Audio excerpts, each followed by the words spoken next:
Today, we are speaking with Sherry Sterling Fernandez on her new book, Life Mastery. My husband always had a goal to be a millionaire from the time he was a young person. We had a goal to be a millionaire when he was 40. So we did that. And it was just by applying the principles that I teach. That simple. It's those daily habits that you do every day. That's what makes you successful, not some sudden idea, some burst of, it's just who you're becoming. And so if you want more success in your life, you want more life mastery, more control in your physical, your spiritual relationships, your education, your money, all those things. Yeah. And that's a really good reason to buy the book. Yeah, absolutely.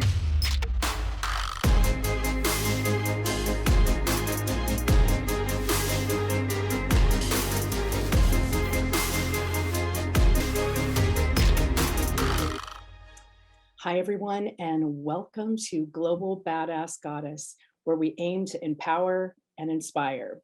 Today, we are speaking with Sherry Sterling Fernandez on her new book, Life Mastery, Expansion into Your Own Greatness or Rags to Riches Stories. I'm really delighted that we're going to have this conversation today. So let me just jump in. So Sherry, for nearly 3 decades, she's been a speaker, a teacher, a mentor, and now the author of, as I said, Life Mastery, Personal Progression Towards an Infinite Potential.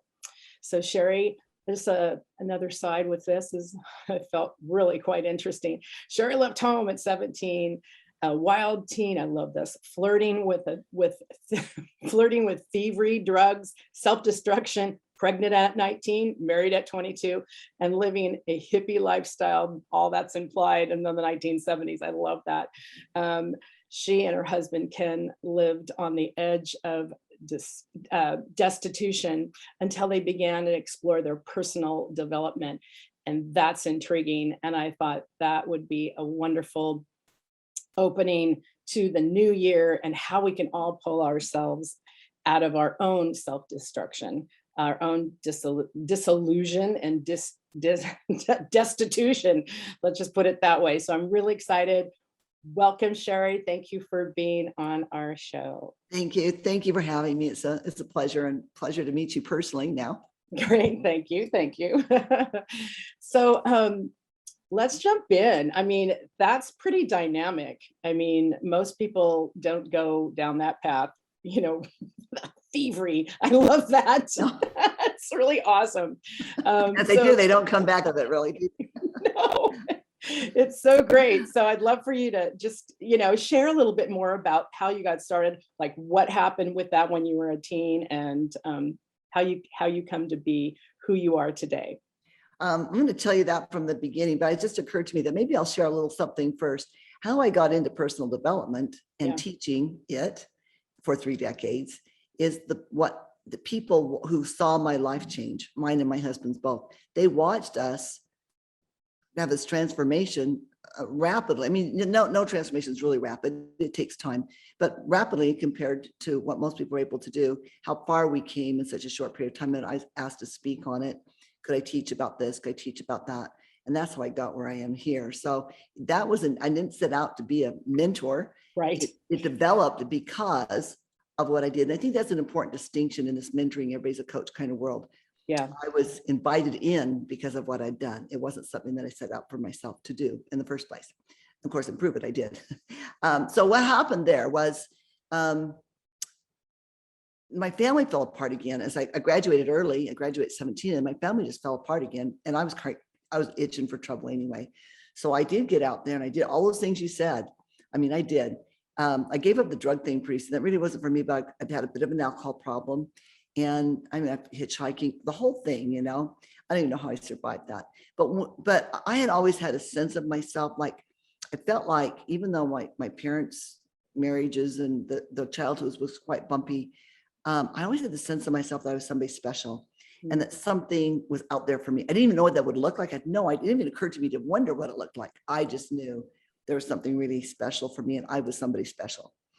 And so when Ken and I got married, and I had this little girl, which we both loved, more than life itself, it was time. I wanted more out of life.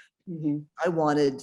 I didn't want to just I wanted to be financially set. That living hand to mouth thing, the way we did was, I mean, we really it wasn't credit cards in those days. It was paying our utilities. I mean, it was that destitute, even though Ken would work 2 jobs and I was taking in kids and stuff.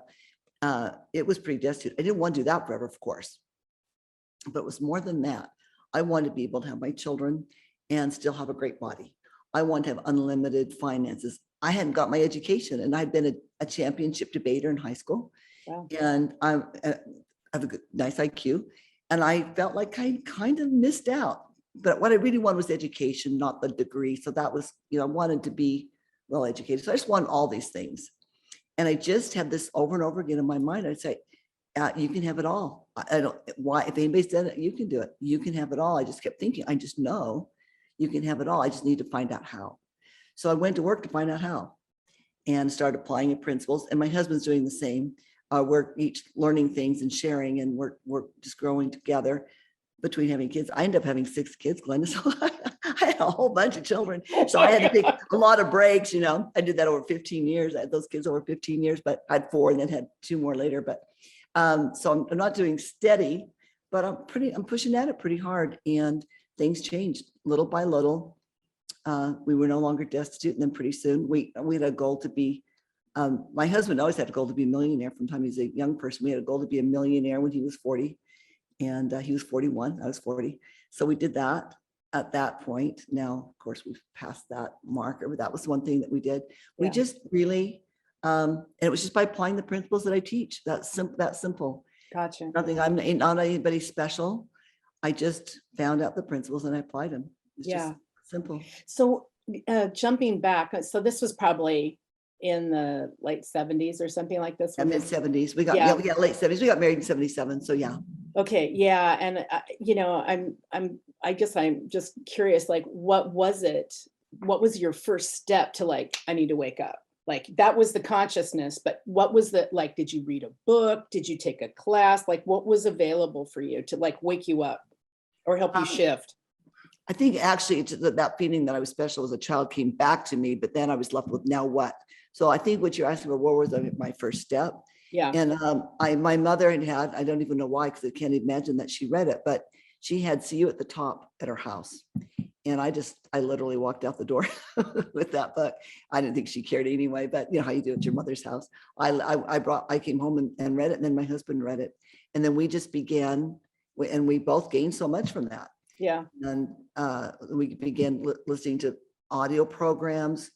We were able to get we just scraped up some money and bought different, in those days it was cassette tapes, right? Cassette tape programs and books. And then a little later, we were able to go to some seminars. So we just started listening to these people. But the tricky thing was, I would read the books or I would listen to the programs, but they never really told me how. I'd be all fired up. Okay. Say, I want that.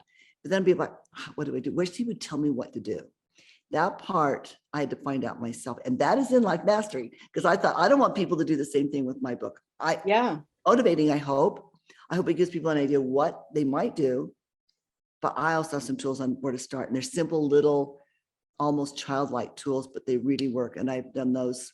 The tracking that I talk about, that's the first thing I established was tracking my goals. And I've done that now for 40 years, over 40 years. Gosh, I think that's so important, not only being able to have the clarity and the vision, like you guys are like, we want to be millionaires, like that. I mean, that's, out of like, I want to just make sure I take care of my family and my life, that's amazing. And then, like you said, tracking your goals, talk a little bit more about that, because I think that's what's missing a lot for people inside of, how do I track my goals? And I know this is in your book. That's correct, right? Right, that's correct. Yeah. I do a presentation regularly. If I get to choose a topic I want, I speak on this, why systems are more important than goals. And I know we laugh a lot about New Year's resolutions and we act like, we're just such failures. The problem is not the resolutions I don't believe, or for most people, the desire or even the commitment. It's not having a system to plug it into. So here I am, newly married, totally undisciplined. In high school, I could not get to 2 classes in a row with a pencil. or do homework ever. It's just really, so that's how you get to be an alcohol problem, right? Or I'm not paying my rent. I mean, I was just so undisciplined, but that had to change. And so I started with 3 habits that I wanted, and I made a little card. I call them tracking sheets now. Now I've got lots of room for like a dozen items, and they're all more developed. But this was just a little card I made like a chart, and I put the items I wanted to do every day down the left-hand side and the days of the month across the top. And I just checked them off, and I put up on the kitchen cabinet. And that sounds so overly simplistic. I got the idea from children's charts, but that thing held me accountable. Yeah. And I developed those habits, which I still have today. Yeah. And of course, over the years, I've added other ones and more and more. And so, and it's all about your daily habits. One wise man said recently, so liked it so much. He said, you want to change the shape of your life, change the shape of your day. Yeah. If you want to change the shape of your day, change the shape of your hour, right? It's those daily habits that you do every day. That's what makes you successful, not some sudden idea, some burst of clarity or whatever. It's just who you're becoming. Yeah, I agree. I totally agree with that. And it is a practice. I mean, those daily habits become a practice, become this wonderful foundation for you to thrive and to grow into what you say you want. So right, truly. And sometimes people say to me, well, I like to be a little more free flowing than that. Well, good luck with that. And actually the result is, if you do that and you track it, it actually allows you more freedom for spontaneity and creativity, because now that's taken care of. Yeah. Now I can do this. I know this, I should do this. I should work out. Okay, I've got that down. I'm going to get that done. I don't have to think about that because it's on my tracking sheet, and now it's a habit. I'm now the freedom, all that creative energy. I can go write a book or whatever. Right. Yeah. By the way, I have so believe in those tracking sheets.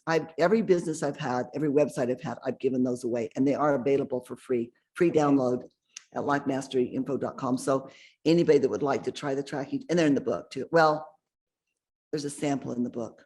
There's not an actual tracking sheet in the book, but okay. Yeah, those are great. That's so right on. I'm glad we're talking about this, because I've utilized that inside my own life, and I'm an artist, I'm a singer, songwriter, and then you're just like, oh, I just want to wake up today and float from whatever I want to do.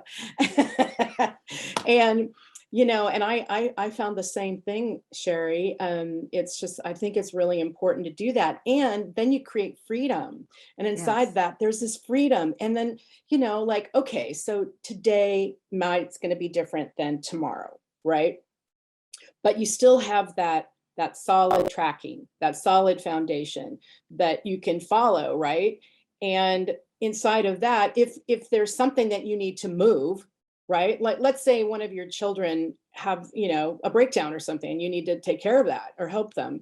You would keep it in the same day, correct? And just move it. Yeah. So, ideally you have a routine, a rhythm, and you don't let things disturb that. Unless my children learned, you better be bleeding or dying or or have a high fever, or don't bother mom if it's time for a workout, right? Right. I'll be doing those things, and afterwards I'm all yours. But at this time, that's so great. And I think it's good to train the people. What does happen too often is we run around and put out fires, make these urgent things that are really not that important, and then we give up our time. So you don't want to do that. But yes, if your child's having a breakdown, obviously you'd not be much of a person if you said, I can't help you, honey, until I work out. Right. But if they forgot their lunch money, you can be, sorry, honey, I can't help you till I work out. Right. So and that's self-care. That's self-love. That's self-care. That is self-care. That is, and I learned pretty early on as in raising my big family that at the end of the day, what mattered, what I regretted were the things that for myself that didn't get done. Like, you can't work out tomorrow for today. You can't pray tomorrow for today, right? Those opportunities lost forever. I can do the laundry tomorrow. And I learned that I regretted more what I didn't do for myself than what I didn't do as a mom or mother, other than, maybe urgent things like you mentioned. But day to day, at the end of the day, I felt a day was well lived if I took care of all those things that were on my list. Thank you for saying that. It's so important. And I try to share that with myself and with the people that I care for and that I support through my work. And, I always say that, you've got to take care of yourself and you've got to figure out what that means for you, you Yeah. know? And if you don't know what that means, you better find out. Yeah. The actual way we go about it might look different. We all need to take care of our health. We need to have a strong body, and we need to make sure that we eat well and we drink and sleep and those kind of things. Yeah. I mean, that's pretty universal. Now, how exactly you're going to implement that will vary from person to person. We all need to be fed spiritually. We all need to be fed intellectually. So we all need those kinds of things. We need to make sure our relationships are in place and some other things too. But for us personally, those are the big three right there, I think. And how you apply that will be different, but those things are pretty universal. Everybody needs those basic things. Yeah, agreed. So there's a quote here. I want to read this quote here that you wrote. And it says, "Stepping into your potential fills your heart and enables you to leave your imprint on the world." I love that. Can you speak a little bit more to that? And how do we make that first step? Well, that's I have a two-part answer. Yes. The first part is you want to make a difference. You want to, whether it's your children or the world or your community or your church, wherever the people that you coach or work with, the classes you teach, you work on you. That's how you do that, because I believe the law of attraction is this: we are what we become attracts things to us, right? Yes. I can teach more by who I am than anything that I ever say to anybody, and especially my children, right? I'm 66 years old. My children some of them are pushing middle age. I'm teaching them how to be 66, right? Yeah. So the best thing we can do for the world is to be the best that we can be. That doesn't mean we don't do other things for other people, but that's where we start. Yeah. And how do you start? I fear one thing that trips people up and why they don't start is they think there's some big chasm they've got to leap. I've got to be over there and be fit. I need to do this big thing at my job. I need to make a career shift. And there are no big things. There just aren't. Yeah. There's no big things. All there is a whole series of little things, which is good news because that means it's easy to start. You can start tomorrow with a little thing. Pick a habit that you think you need. Yeah. Don't go crazy. Make it something. If you're not brushing your teeth in the morning, make it brushing your teeth. Okay. Maybe it's just going for a walk, whatever. Pick a habit. Yeah. And track it and do it. Something that you want for all your life, not just something you want to do for a while. And then add another one and another one. And they compound. So it's not like a straight journey. It's like the more of these you do, the more they spread out and they build on each other and they compound. Yeah. Yeah. Boy, those are words of wisdom, sister. Thank you for doing that. Thank you for your wisdom and sharing it with us. And that in itself is courageous, to be able to step forward and say, okay, well, yeah, I've worked on myself. I've done this. I have my book now. And now I got to share it, and that's a scary habit, right? That is, especially once I get through the technology, I'm pretty good about that. Okay. No, it's true. That writing a book is you're really sticking your neck out there, and they don't just sell themselves. Yeah, exactly. But the good news is, if they did sell itself, I wouldn't get to meet you, for example. That's right. I wouldn't have be on this podcast, and I've had a chance to meet so many people by doing this. So it's just the little baby steps now in promoting a book. I love it. It's great. And you're sharing your light and your insights. I love it. And your own wisdom. So, well, I'd like to take the last few minutes here. We got 10 minutes, and I'd love to just really talk more about your mastery program and what you'd like, for all of us to really know, and why should we buy the book? Besides just not being lazy. I believe in mentoring. I don't know with just everybody out there that says they're a life coach. I'd be very careful who I choose. Make sure the people you pick are on higher ground. But I believe in it as a way to not speed ahead, but maybe pick up the pace just a bit. It really helps and to narrow down your focus. The book is my coaching program, essentially. I mean, I don't spell it out that way. And there's lots of stories, and it's a little bit of memoir and stories and examples and then the program itself. But I designed it so that somebody, I hope this is true. I've got a chance to test this out this week, but that somebody could take the book and and apply all the principles. I know it won't be as good as if you have a mentor to talk it through, but still could be successful Yeah. with the book. Yeah. So that's why you should buy the book. Is you take these same principles. I didn't make them up. These are universal principles that I gathered together. Yeah. That I share. I didn't make them up. They're not mine. I wish I could be that wise, but I did pull them together in a way that I think that are useful. Yeah. And so if you want more success in your life, you want more life mastery, more control in your physical, your spiritual relationships, your education, your money, all those things. Yeah. And that's a really good reason to buy the Yeah. book. Yeah, absolutely. And if you wouldn't mind, just, share a little bit about a few principles, if you wouldn't mind.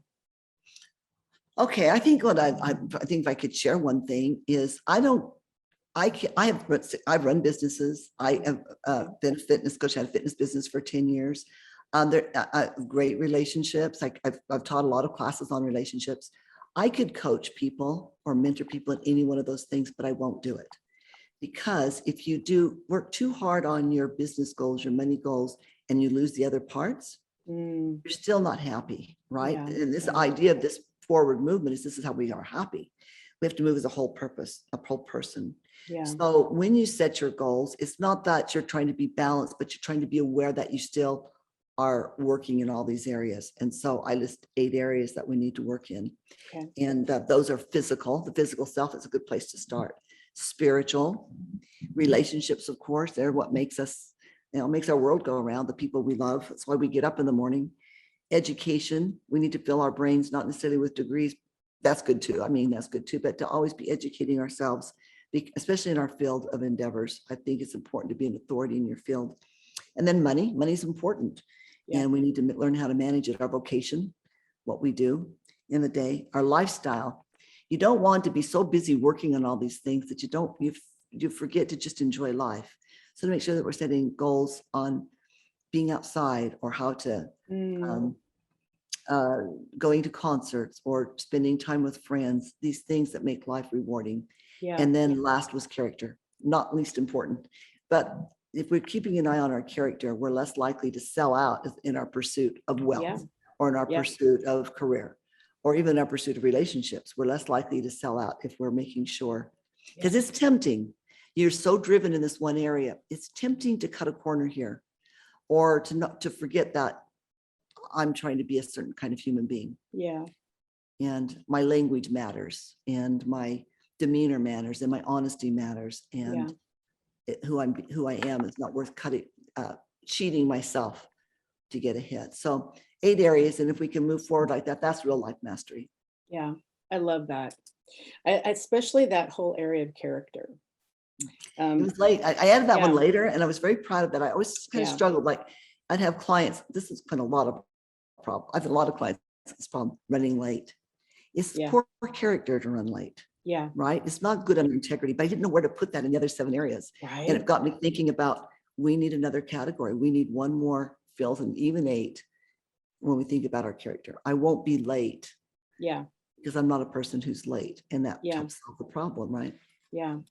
To add on to that, now that this is really, really juicy here around the character part, because it's interesting when you don't want to be late, but what about other people when they're late? What do you do as far as your own boundaries or your own, how do you handle that? Yes. So my clients know this.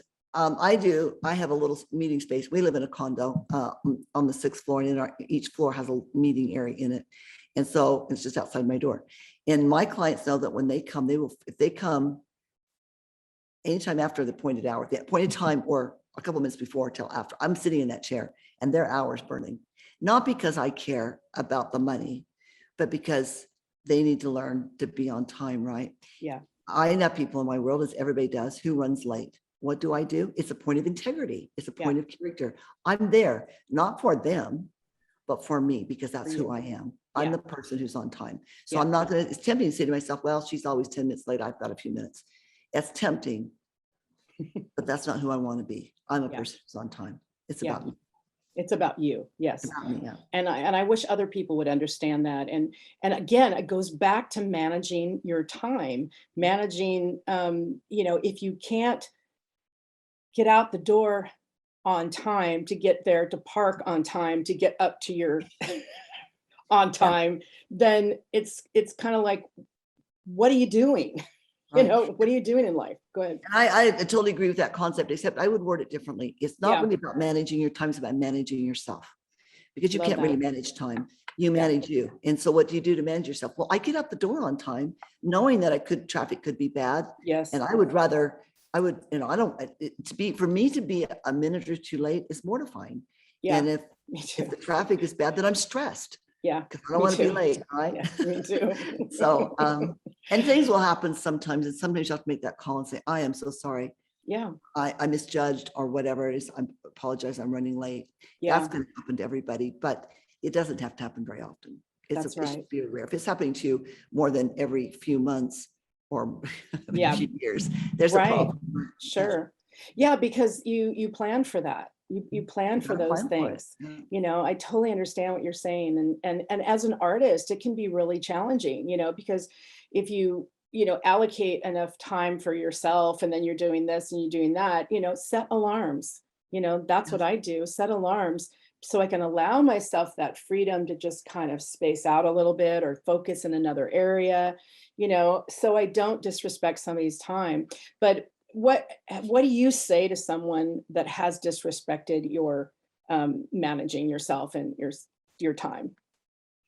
Well, if they're clients, if I have a client, they need to go over and they're on Yeah, time, I'll go yeah, over. If I have a client that needs to go over and they were late, too bad. yeah, I'm nice. yeah, I don't even mention it. They just know this about me, yeah, right? But when you talk about social situations and people who run late, that's their problem. yeah. Or don't even That show, is, what about people that don't even show up? Like, how do you handle that? that's a good question. If I had somebody professionally that show up, Yeah, I'd probably be done. yeah, Unless they had a pretty good and something really major. I don't want a lot of people in my life who can't get themselves to where they need to be. Those people, usually their lives are out of control in other areas as well. So I don't really have a lot of people in my yeah, world that are like that. And yeah, it wouldn't take very many times before I would probably be done with somebody yeah, if they were. And if I can say one more thing about that thing being yeah, late, it is true that it's about us. yeah. On the other hand, everything we do sends a message. If I am late for our meeting, the message is that you are not important to me, or this event is not important to me. And Yeah, the person will say, oh, that's okay. I'm so sorry. They say, oh, that's okay. But it's not okay with them. yeah, It's demeaning. It's like, I am more important than you are. My time is more valuable than your time. That's the message that you send. And yes, that's why I don't have people like that in my world. It's yeah. not the kind of people that I attract or that I want to have in my world. Agreed, agreed. Yeah, thanks for saying that. I often, I've had a few situations with new people that have come in and said, "Oh, hey, I want you to do this," and it's like the second time it's happened, and I'm like, "Yeah, that doesn't feel good." And my time is just as valuable. And if you can't organize yourself enough to make the phone call, it's like, well, you're kind of sending a little weird message, out I into find that. people that run late, they're out of control in lots of different areas. And Yeah, so they're probably in a mess anyway. But yeah, and it's yeah, also okay to say, I'm a person that's on time. That's how I roll. yeah. And Okay, that's that's really the good. message is, and I would imagine in your world with artists, you Yeah. probably have a more of a problem with it than I do. Sometimes, yes. And I think it a lot of times it just breeds, oh, yeah, they're gonna be late. It breeds that cynicism maybe. Just Yeah. like, yeah, yeah, okay, which is not good to have. So There's a lack you're of respect. It's hard to be respectful of a person that runs late all the time. So that's kind of what you're saying. It's kind of really very much respect for them. You're like, oh yeah, yeah. So that becomes a joke. right, totally. Oh my God. Yeah, yeah.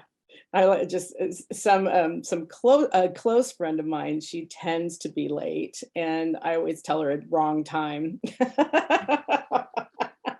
so she's on time.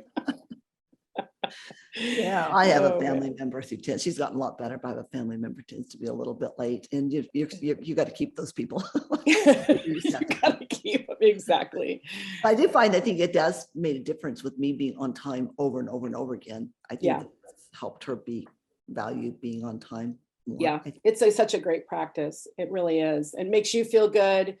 It makes them feel good. Things flow, Yeah. such a better experience. Well, we're kind of at our time, but I really want to urge people to go to lifemasteryinfo.com and really, check out Sherry's book, and they can download those the what do you call them? The tracking sheet. Your There's several tracking downloads, sheets. but the track sheets. And then the book's available, of course, on Amazon. Yeah. Too. So the Okay. audiobook will be available on Audible. Great. And so that'll be out. And That'll be awesome. Are you reading it? yes, that's what the guy did his job really well, but I think I read too fast and I'm not very happy with it. And when I speak, I have a ton of passion when I speak. I bet, yeah. It sounds flat to me. Yeah. So it's not me. And so I'm going to probably do my parts again. But in the meantime, it's going to be out there. So at least it can be out. So it's out there. Yeah. All right. Yeah. Thank So, you. And it's good. And everyone can go to lifemasterinfo.com, right? And they can actually get the book through that too. They don't have to just. Yes, you can get a signed copy on the website and I'll sign it, send it out to you. Or you can go to Amazon, get a paperback or hardback on Amazon. And we're going to have workbooks, the workbooks available, which will have the tracking sheets and stuff in them. Those will be available in the next probably week or two as well. So on Amazon. Great. So that'll be good too. So, great. Well, thank you so much. Glenda, thank you for having me. Yes, I really appreciate you, and I appreciate your wisdom and being able to put all this together and really have a magnificent life. Not only with your husband, with 6 children. Get it, girl. That's the definition of a badass goddess. Yeah, there you go. You got to be, or you won't get. They're going to eat you alive. I know, right? Yeah. All right. Oh, they're great. Yeah. Thank you. You're so welcome. You all did right. a great interview. Thank you. Thank you so much. Thank you, everybody, and we'll see you next time.